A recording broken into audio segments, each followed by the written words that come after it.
Hi, I'm Dr. Charles Kuehn from the University of Northern Colorado, Department of Physics and Astronomy. I know we're probably all getting bored being stuck inside right now, but just because you're stuck at home doesn't mean there isn't cool science you can do with stuff right around the house. And that's actually what we're going to do some today. We're going to actually talk about gravity and use some simple things that you probably have around your house to show how gravity works a bit.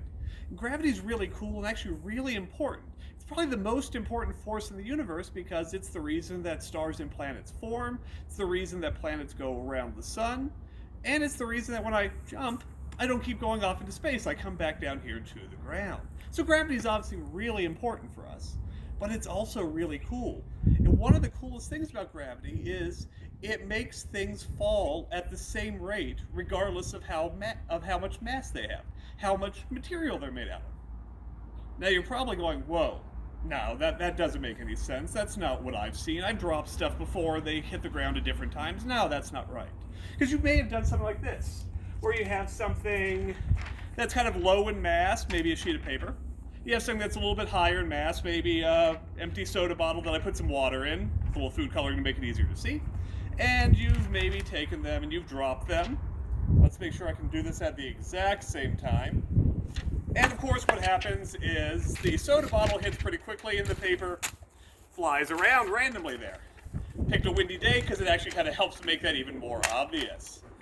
So what's going on? Either I'm wrong in what I said in that the mass of an object, how much material it's made up of, does determine how fast gravity makes it fall, or there's something else going on here. With my soda bottle and my sheet of paper, there's two big differences, right? One is the amount of mass. The paper is a lot less massive than the soda bottle. But the other difference is the shape. The paper is a very different shape than my soda bottle. So being good scientists, we have to test this out. We have to see which of these makes a difference. Is it the shape or is it the amount of mass? So let's first test the idea that it is the shape, whether the shape makes a difference. So I have two sheets of paper here. They're the exact same mass, same shape right now, but let's change that. Crumple one up. Now they're different shapes, but they're still the same mass as each other. They're still the same total amount of paper here as each other. Now we just have different shapes. So now if I drop them at the same time, will one hit first, or will they hit at different times? Let's find out. As we kind of saw there, they hit at very different times. The one I crumpled up fell down pretty quickly, and the one that wasn't, the wind kind of caught and blew away. So maybe this is giving us an idea that maybe shape does matter. It's not the mass, but maybe the shape does. But just because shape mattered there doesn't mean that mass also doesn't matter. So let's test that out. Let's use two objects that are the same shape, but different masses. So I have two soda bottles here. One that has only a little bit of water in it, one that has an awful lot of water. Now we're going to drop this. They have the same shape, but they have different masses. Let's see if they hit the ground at the same time.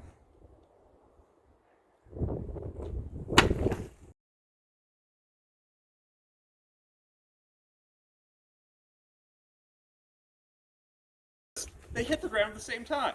Now you're probably going, well, hey, they only dropped, what, maybe 5 feet? That's not a big distance to fall. Maybe they just needed more time for that difference to show up. Okay, we can test that out. Let's drop them farther, maybe from up on the roof. So give me a minute, I'm going to run up there, and let's see what happens when we drop them a bigger distance. Okay, so I'm up here on the roof, so we can see what happens if we drop them a longer distance.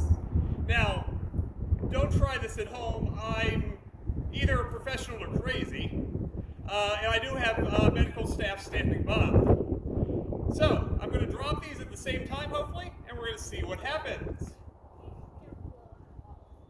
Okay. 1, 2, 3. So as we saw, when I dropped the two bottles of water, they hit the ground at the same time. They fell at the same rate, even though they weigh different amounts. They have different amounts of mass for it. The reason why if I drop the bottle and the sheet of paper, the bottle hits first because of air, of wind. It is actually a great day to show that because it's windy. We saw when I dropped the piece of paper, the wind just kind of blew it. It takes off.